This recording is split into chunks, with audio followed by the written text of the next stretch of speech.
क्या आपके पास कुछ ऐसे कोर्सेज वर्तमान शिक्षा प्रणाली में अवेलेबल हैं जहां आप प्रतिभान्वेषण कर सकें या फिर स्किल्ड एजुकेशन दे सकें? स्किल्ड एजुकेशन के लिए भी कोर्सेज डिजाइन किए गए हैं। अभी 3 वर्ष ही हुए हैं शुरू हुए। 2020 में एनईपी जो बनाया गया था, खाका तैयार किया गया था, उसे 2022 से लागू किया गया, लेकिन हमारे यहाँ के विश्वविद्यालय में उसे 2022-23 के सत्र से शुरू कर दिया गया था और उसके बाद 23-24 से सभी जो उच्च शिक्षण संस्थान है उनको दे दिया गया। उसमें जो स्किल बेस्ड एजुकेशन है उसके भी कोर्सेज डिजाइन किए गए हैं। और जिस तरह से आप कह रहे हैं कि संस्कारों की शिक्षा, उसके लिए भी पहले केवल 4 या 5 विषयों की ही परीक्षा होती थी। या आप ग्रेजुएशन लेवल पर बात कर रही हैं? स्कूल लेवल पर भी कर दिया उन्होंने।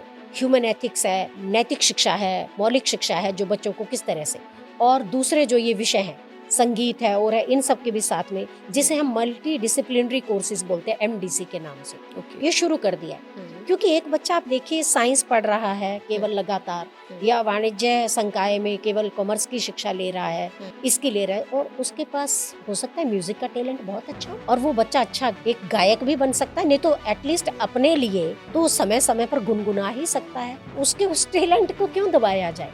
तो जो स्किल बेस्ड एजुकेशन है वो बिल्कुल उस तरह के कोर्सेज डिजाइन किए गए हैं और हम पढ़ा रहे हैं अपनी बच्चियों को इस तरह के कोर्सेज। उसके साथ साथ जो उनको संस्कार देने की तरफ, तो उसमें ह्यूमन एथिक्स रखे गए हैं।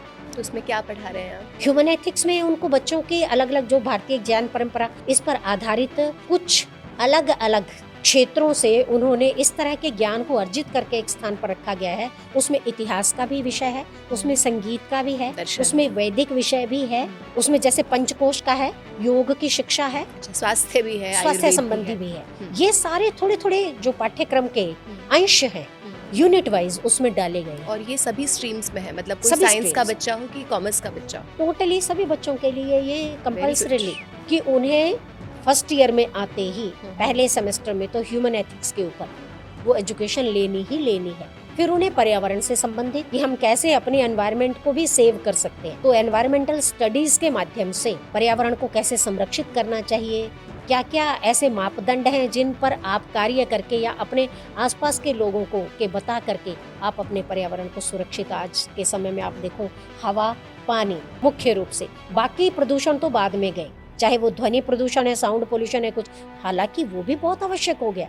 जिस तरह से बढ़ती हुई ये जो फास्ट एज आ रही है, हर घर में आपको जितने पर्सन्स बाहर जाते हैं उतने व्हीकल्स एटलीस्ट उस परिवार में देखने को मिलेंगे। जो लोकल ट्रांसपोर्टेशन है सब उसके माध्यम से जाते थे, अब जो अफोर्ड कर सकते हैं या नहीं भी कर सकते वो भी इन व्हीकल्स को ये भी होड़ है।